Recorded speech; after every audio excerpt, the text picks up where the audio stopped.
Well, hey guys, welcome back. So this week I'm just working on a bunch of miscellaneous jobs around the homestead property. You may recall when I installed the new well system here, this plumbing coming out of the holding tank as well as the electric for the ozonator. It's all exposed here, and I mentioned that I wanted to cover that up to prevent people from tripping over it or walking on it.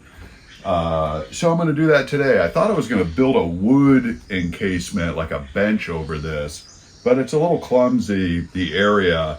So I figured the best way to sort of protect this is to take this 8-inch culvert pipe and cut that down to size, cut a slit in it, and then put that over so this acts as kind of a conduit for these pipes.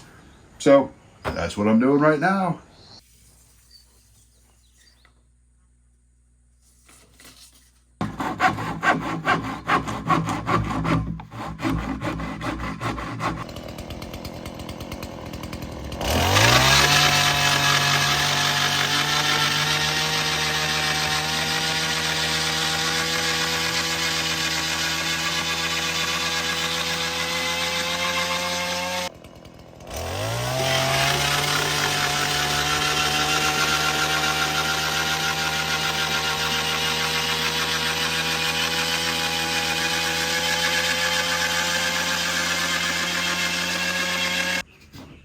All right, that works real good. That fits on there great. Plenty of room in there, and this is rigid. So if someone were to step on this, it wouldn't damage the plumbing going in and out of this tank.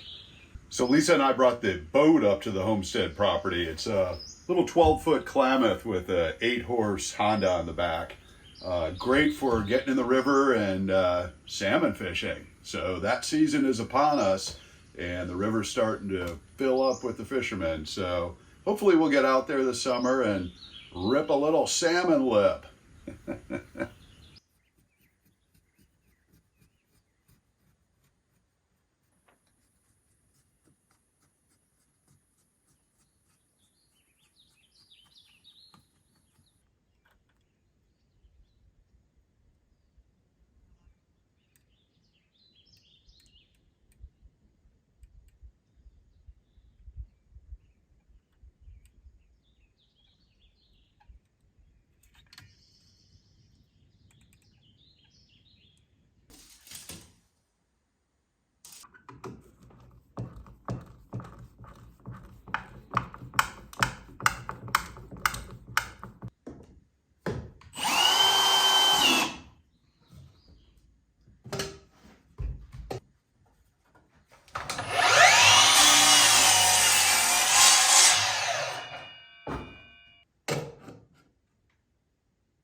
So I'm in the orchard, and this area behind me is where Lisa wants to put her art studio.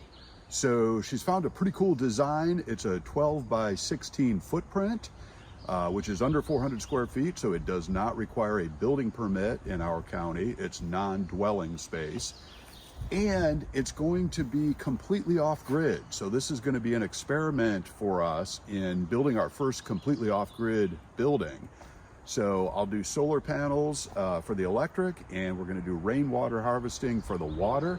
Again, it's an art studio, so she doesn't need much in the way of electric power. She will need some running water for rinsing brushes and so forth. She'll also work out of this space for her professional work. So we're excited to get started on this. We weren't sure that we were going to build it this year, but it turns out that it looks like we are going to go ahead and get started on this project perhaps as soon as the next couple, 2-3 weeks. So stay tuned for that.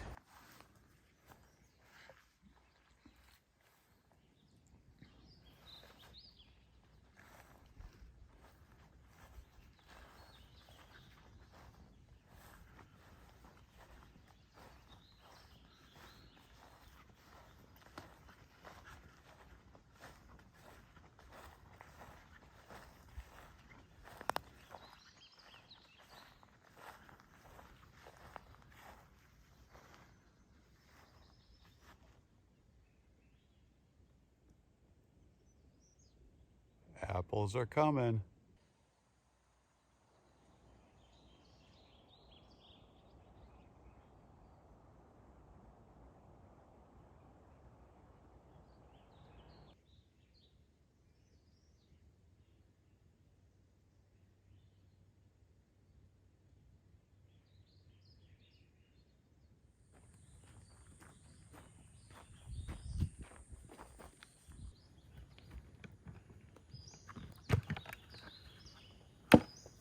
So when I installed these valves here in the box, this valve that's going up to the raised bed garden area and to the shop, I installed the valve too close to the edge of the box. So when you open it, it only opens this far.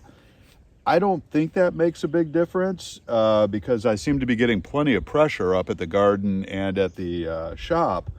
But regardless, I'm going to go ahead and cut this side of the handle of the valve off, and then that way I'll be able to open it fully. This should be in line with the pipe here when it's fully open. So I'll just buzz that off with a Dremel and it should be in good shape.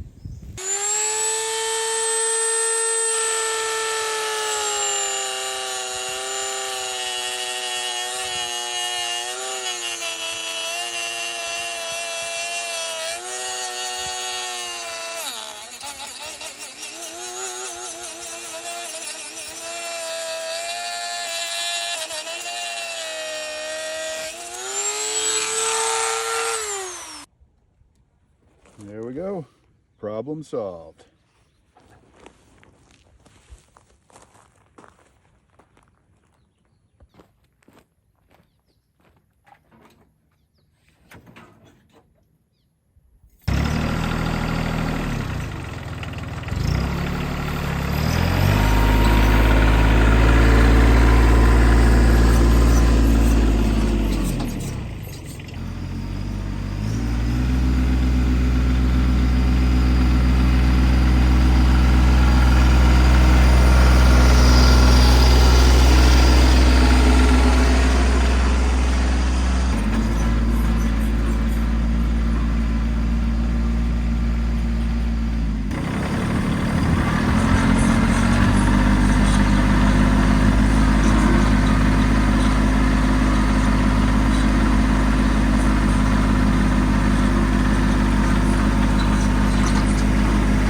So this area where Lisa wants to put the studio is pretty level. It does slope this direction slightly, but not too much.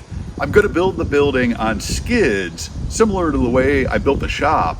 So if we decide we want to move the building somewhere different in the future, we can do that. And building on skids doesn't require a perfectly level site. I can make the adjustments when I put the skid system in. Regardless, I am going to grade this area and try to make it as level as possible. But that's coming in a future video.